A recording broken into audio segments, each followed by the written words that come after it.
At times, it can be challenging to find the right words to speak out against injustice.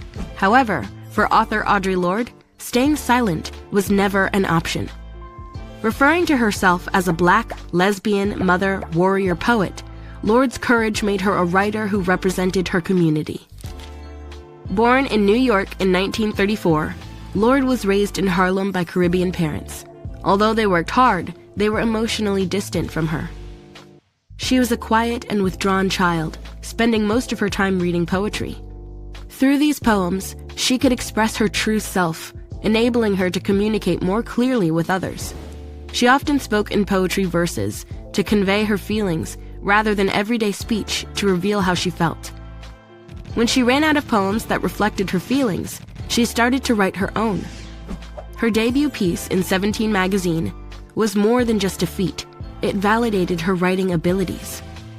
In 1954, Lorde left the U.S. for the National University of Mexico. She embarked on a journey of self-discovery where she embraced her identity as a lesbian and an artist. In the 1960s, Lorde began to publish her poetry in magazines and often used her words to help in the civil rights, anti-war, and women's liberation movements. In the 1970s, she was diagnosed with breast cancer and would later go on to write about her battle in the cancer journals, which fueled her activism and sharpened her focus.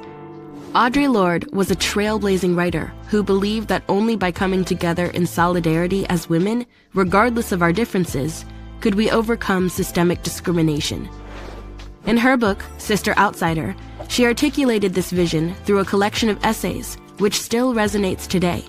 Meanwhile, her biomythography, Zami, A New Spelling of My Name, redefines storytelling by blending her life experiences with elements of ancient mythologies.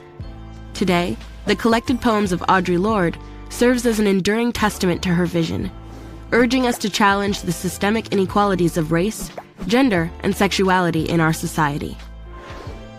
Audre Lorde used her voice to reject silence and fight for fairness. Her words speak to a new generation of activists who follow in her footsteps.